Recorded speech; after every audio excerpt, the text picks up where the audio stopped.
All right. Good morning, deer driven subscribers.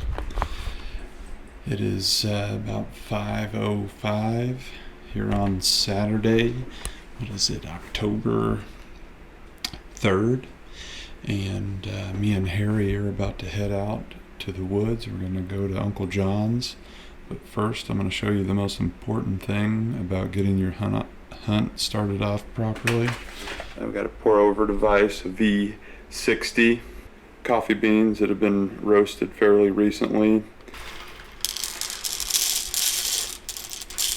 You can never take your coffee too seriously.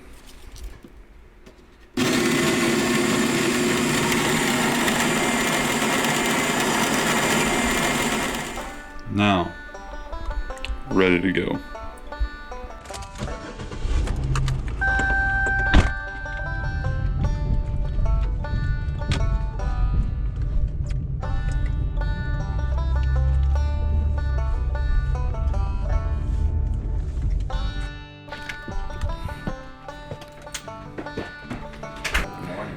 Morning. I'm taping on the headlight. The little nubs where it's supposed to flex broke off. See, we're gonna just, yeah. And I'm gonna start getting my coffee. I put an ice cube in it. Really?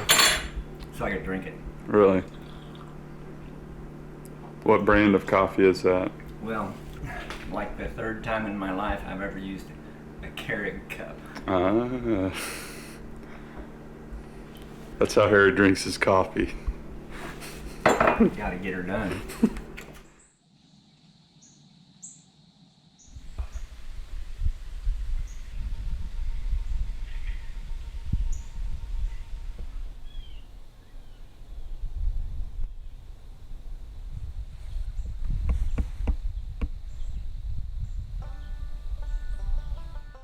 So this cornfield we were hunting over this morning, it's on the place that I grew up on. My brother owns it. When I was too young to go to school, my dad had a four-wheel wagon behind this one-row corn picker he was pulling with a Alice Chalmers D14.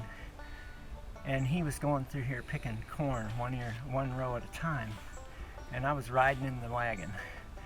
And as the ears would come up and drop down in, a lot of times there'd be a lot of this silk, the corn silk would be like coming through, and I was gathering that up and piling it in the corner. I was just playing away in the wagon as my dad went around the cornfield picking corn. And so, don't have a lot of super good memories with my dad, but that's a pretty good one. And so, then quite a few years later, when my oldest, Reuben, was a teenager, we sneaked up to the opening of this field one morning in the spring turkey hunting, and a big old Tom on the west fence line.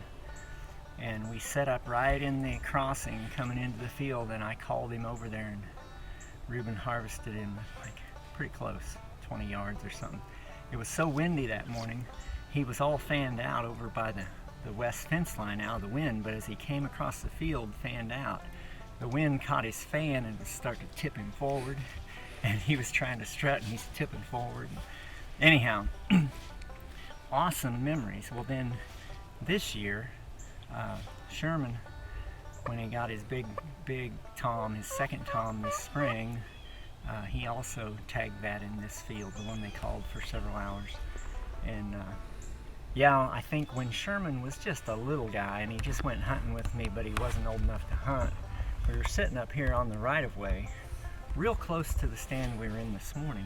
Young buck come running across the field with a couple does, and I had my 25-06. I took a shot, and it just like a truck hit him, and he went down. And Sherman was so excited. He's like, "That was so cool, man! Did you see that?" So, just a lot of good memories here, and maybe not the best hunting spot in the world, but it's really awesome to come in here. And so for me, and now, Chad and I are sitting here, of course, didn't harvest a deer this morning, but if we would have, just add that to those stories that happened right here in this field. Well, it's October 4th. It's a Sunday. I just got set up in here on this ridge on our property. I have a northwest wind and I'm facing north, so the wind is slightly blowing just over my right shoulder, back behind me. Back behind me, this ridge drops off. It goes about 40 yards and then drops off real steep. So this should be a little bit of a bottleneck right up here. So if something's moving through here, I should at least be able to see it.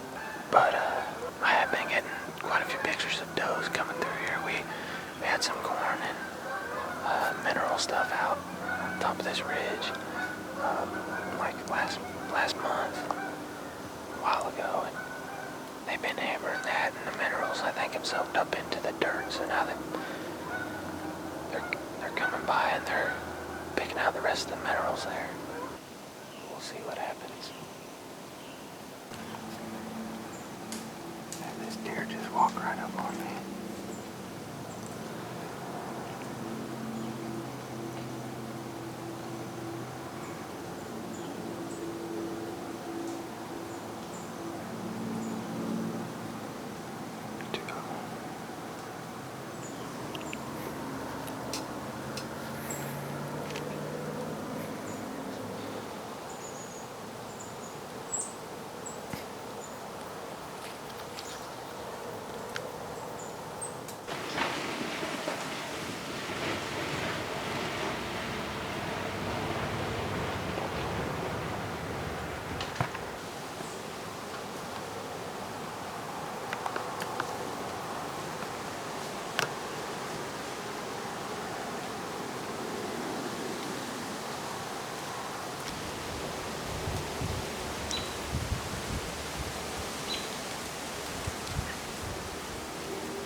Well, the deer are definitely moving.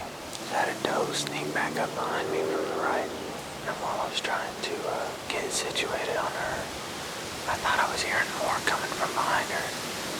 Turned out it was right behind me, and there's this little buck. Literally came walking up. He got 15 yards from my stand before I even got on him.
Oh yeah, got her, baby.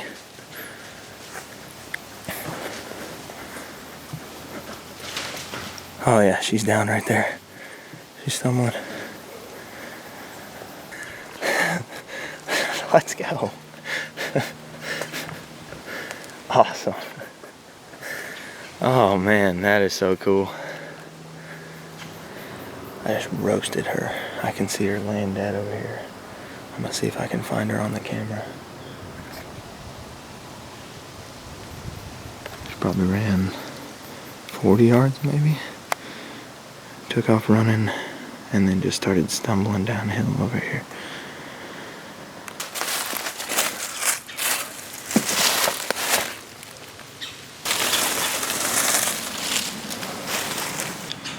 That's what you want to see, that bright red blood right there. You can see some bubbles in there. Not too hard of a blood trail to follow here.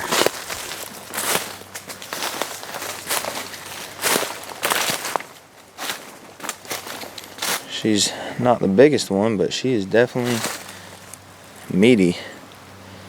I got her all dressed now, but if you're watching the video, when she was broadside, I waited until she steps her right leg up.